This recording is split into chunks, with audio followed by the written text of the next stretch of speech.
Some isekai protagonists are strong, others are broken, and a few, they're so absurdly overpowered that calling them strong is an insult. We're talking about characters who don't just break the power scale, they shatter it, rewrite it, and then delete it from existence because they felt like it. Today we're counting down 10 of the most ridiculously overpowered isekai main characters in anime. These protagonists make balanced look like a joke.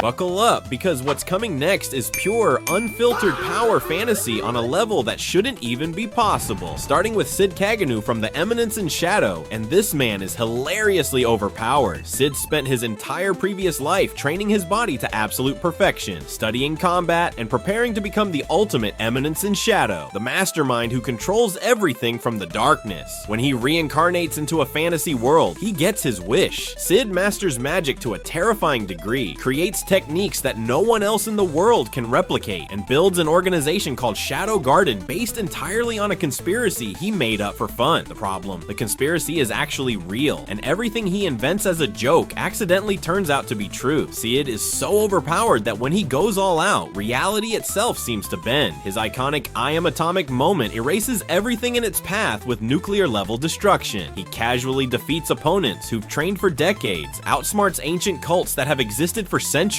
and does it all while thinking he's just playing pretend. The gap between Cid's actual power and what he thinks he's doing is what makes him broken. He's accidentally become the hero the world needs while believing he's just the world's luckiest bullshitter. And the scariest part, he's not even trying. Cid is overpowered by accident, which somehow makes him even more terrifying. Next is Sadal Mao from The Devil is a Part-Timer, and yes, he's literally Satan. In his original world, Mao was the Dark Lord who nearly conquered everything. His demonic power was so immense that it took an alliance of heroes, the church, and every major faction working together just to push him back. When he's forced through a portal to modern-day Tokyo, he loses most of his magic because Earth has almost no mana. But here's the thing, most of his magic doesn't mean weak. Even in his suppressed state, Mao can still access devastating power when he absorbs negative emotions from people around him. The few times Mao goes full demon form in Tokyo, the results are catastrophic. He generates enough power to fight interdimensional threats, reconstruct destroyed buildings with magic, and overpower enemies who followed him from his world. His magic reserves are so deep that even running on fumes, he's stronger than most beings Earth has ever seen. What makes Mao overpowered isn't just raw strength, it's adaptability. He went from conquering worlds to working at a fast food restaurant and became excellent at both. He strategizes, learns, and applies Demon Lord level intelligence to every situation. If Mao ever returned to his world at full power, the war would be over in minutes. Satan working part-time is still Satan, and that's terrifying. Now we're getting into reality-breaking territory with Altair from Recreators. Altair is a character with no original story. Her creator died before finishing her, which means she has no defined limits. And in the Recreators universe, that's the most broken thing possible. Every time someone creates fan fiction about Altair, whatever abilities they write become real and get added to her power set. She has over 60 confirmed abilities called Holopsicon, and the number keeps growing. She can delete things from existence, reverse causality, summon infinite copies of other fictional characters, rewrite stories, and even manipulate the boundary between fiction and reality. Altair brought fictional characters into the real world and nearly destroyed both realities in the process. She fought entire groups of powerful creations simultaneously and dominated them. When opponents damaged her, she reversed the cause and effect so the damage hit them instead. When someone tried to overwrite her story, she just rejected it. The terrifying part about Altair is that she has no upper limit. As long as people keep writing stories about her, she keeps getting stronger. She's not just overpowered, she's infinitely scaling, constantly updating her arsenal, and essentially unbeatable through conventional means. Altair is what happens when a character breaks the fourth wall and weaponizes the audience's imagination. That's not just overpowered, that's transcendent. And then there's Yogiri Takatou from Instant Death, the single most broken ability in Isekai. Yogiri's power is exactly what it sounds like. Instant death. If Yogiri wants you dead, you die. No exceptions, no resistances, no loophole. It doesn't matter if you're immortal, a deity, protected by fate, or exist outside time and space. If Yogiri decides you should die, you cease to exist. He's killed concepts, abstract beings, and entities that transcend dimensions. His power doesn't kill in the traditional sense. It erases you from existence on a fundamental level. Yogiri doesn't need to fight. He doesn't need strategy. He just looks at a threat and decides die, and they do. He's killed a dragon that could destroy countries by thinking about it. He's erased entire timelines. He's ended beings that were supposed to be unkillable by definition. The most terrifying part, Yogiri doesn't even fully understand his own power. It's automatic. If something tries to harm him with lethal intent, his ability activates on its own and kills the threat before he's even aware of the danger. He's walking around with a passive "you die if you try to hurt me" aura that he can't turn off. Yogiri is overpowered to the point where battles don't exist. There's no fight, there's just instant death, and nothing in his universe has found a way around it. Rimuru Tempest from That Time I Got Reincarnated as a slime started as the weakest monster and became one of the strongest beings in existence. His skill, Predator, lets him devour anything and gain its abilities, and Great Sage, later evolved into Raphael, gives him an AI that analyzes everything and solves problems instantly. Rimuru doesn't just get stronger, he absorbs strength. He ate a dragon and gained dragon level power. He consumed a demon lord and became a demon lord. Every major fight adds to his arsenal. By the series end, Rimuru has time manipulation, spatial control, magic nullification, instant regeneration, and an army of millions of loyal shadows. But what makes Rimuru truly broken is his evolution into a true dragon. At that level, he can manipulate the laws of reality, create and destroy worlds, and exist on a plane where concepts like time and space are meaningless. He gains the ability Void Collapse, which can erase anything from existence and turn null, the primordial energy that created the universe. Rimuru went from a slime that could barely fight goblins to a being that can casually reset timelines and fight entities that threaten multiple dimensions. His growth has no ceiling. He just keeps absorbing, evolving, and becoming more broken. And the scariest part, he's still growing. There's no upper limit to how powerful Rimuru can become. Sakamaki Izayoi from Problem Children Are Coming from Another World is overpowered in the simplest, most terrifying way. He has limitless physical strength and the ability to destroy anything. Not very strong, not incredibly powerful, limitless. Izayoi can shatter mountains with a casual punch. He can move faster than perception. His physical abilities have no defined cap, meaning the stronger his opponent, the stronger he becomes to match them. He once punched a water dragon so hard it created a massive crater, and that was him holding back. But Izayoi's real power is his gift, Code Unknown. Even he doesn't fully understand it, but it allows him to negate and destroy any supernatural ability or concept. Curses, fate, divine protection, none of it works on him. If a power tries to affect Izayoi, he just breaks it. The Little Garden, the world he was summoned to, is filled with beings with reality warping powers, ancient deities, and conceptual entities. Izayoi fights them all and wins through sheer overwhelming force. He doesn't need strategy or tricks, he just punches problems until they stop being problems. Izayoi is proof that sometimes "I'm just really strong" is the most broken ability of all. When your strength has no limit and you can negate any hack's ability, you're effectively unbeatable. Makoto Misumi from Tsukimichi. Moonlit Fantasy was summoned to another world and immediately rejected by the summoning deity for being ugly. She banished him to the edge of the world, stripped him of hero status, and sent him to the most dangerous wasteland possible. The deity didn't realize that Earth's environment made Makoto exponentially more powerful in her world. His magical power is so immense that it's measured on a scale that terrifies national governments. When Makoto casually releases his mana, it creates natural disasters. His arrows can pierce through multiple mountains. His magic can alter weather patterns across entire regions. Makoto doesn't just fight, he overwhelms. He befriended a dragon who became his servant. He created his own demiplane where he built a thriving city. He established a merchant empire that rivals kingdoms. And he did all of this while being so overpowered that most enemies can't even survive being near him when he's serious. The gap between Makoto and normal inhabitants of his world is so vast that when he fights, it's not a battle, it's an execution. He's defeated demon generals, legendary beasts, and warriors who've trained for centuries, and he makes it look effortless. Makoto is the perfect example of a deity underestimating someone and creating their own worst nightmare. He's so powerful that the world's balance shifted the moment he arrived. Rudeus Greyrat from Mushoku Tensei is overpowered through mastery and knowledge. Reincarnated with adult memories and modern scientific understanding, Rudeus learned magic from infancy and became a prodigy who revolutionized how magic works. By adulthood, Rudeus mastered every elemental magic, created spellcasting techniques that bypass normal limitations, and developed original spells that rival legendary magic from ancient eras. His mana pool is enormous, his control is precise, and his creativity makes him unpredictable in battle. battle. But what makes Rudeus truly broken is his strategic mind. He doesn't just overpower opponents, he outsmarts them. He combines modern physics with magic to create devastating effects. He uses disturb magic to nullify enemy spells. He wields the strongest known magic tool and pairs it with his own genius to create combinations no one else would think of. Rudeus fought Orsted, one of the strongest beings in existence, and survived, something almost no one else can claim. He defeated North God Kalman Ryback in single combat. He contributed to battles against world-ending threats and made the difference between victory and annihilation. Rudeus isn't the physically strongest on this list, but his combination of magic mastery, tactical genius, and modern knowledge makes him one of the most dangerous. He's proof that intelligence and skill can rival raw power. Ainz Ooal Gown from Overlord is a max-level undead overlord with world-ending capabilities. When he was trapped in the game world as his character, he brought with him over 700 spells, instant death abilities, time manipulation, reality-bending magic, and an army of level 100 NPCs who can each destroy nations solo. Ainz doesn't fight fair. He has the goal of all life is death, which makes instant death magic unavoidable and absolute. He can stop time with time stop and unleash devastating combos while enemies are frozen. He summons elder liches, dark angels, and creatures from the abyss. He can resurrect indefinitely with multiple failsafes, but Ainz's true power is Nazareth, his guild base filled with guardians who worship him and possess abilities that make them living disasters. Altair can manipulate blood and life force. Albedo has defense that can't be pierced. Demiurge's intelligence rivals Ainz's strategic planning. Sabas can level city blocks with martial arts. Ainz casually erases armies with super tier magic. He killed 70,000 soldiers with a single spell and turned them into his undead servants. He dominated kingdoms through fear, manipulation, and overwhelming displays of power that left entire nations too terrified to resist. In Overlord's world, Ainz isn't just the strongest, he's the final boss that no one can defeat. And at number 1, we have Hajime Nagumo from Arifureta. Hajime didn't start overpowered, he earned it through the most brutal journey on this list. Betrayed, thrown into a deadly abyss, and forced to survive by consuming monsters, Hajime transformed from the weakest into something terrifying. By the series end, Hajime wields ancient magic that creates weapons beyond modern comprehension. He crafted railguns, pile bunkers, and explosive ammunition using transmutation magic combined with modern engineering knowledge. His artifact Donner and Schlag are revolvers that fire mana-infused bullets strong enough to obliterate demon lords. But Hajime's true power is his refusal to accept limits. He conquered every ancient labyrinth, mastered every ancient magic, and gained abilities like spatial manipulation, gravity control, spirit magic, and metamorphosis magic. He can teleport instantly, create pocket dimensions, restore anything to its original state, and manipulate matter at the molecular level. Hajime fought literal deities and won. He killed Ahit, the false creator deity of his world, through sheer determination, overwhelming firepower, and tactical genius. He survived battles that should have been impossible and came out stronger every time. What makes Hajime number 1 isn't just raw power, it's that he built everything from nothing. No cheat skills, no blessings, just pain, willpower, and the refusal to stay weak. Hajime is proof that the most overpowered characters are the ones who earned it through hell. From accidental masterminds to reality warping beings to a man who literally killed a deity, these isekai protagonists redefined what overpowered means. They don't just win fights, they make fights irrelevant. Which character shocked you the most? Drop your thoughts in the comments. And if you enjoyed this countdown, hit that like button and subscribe for more isekai breakdowns and overpowered character rankings. Catch you in the next one.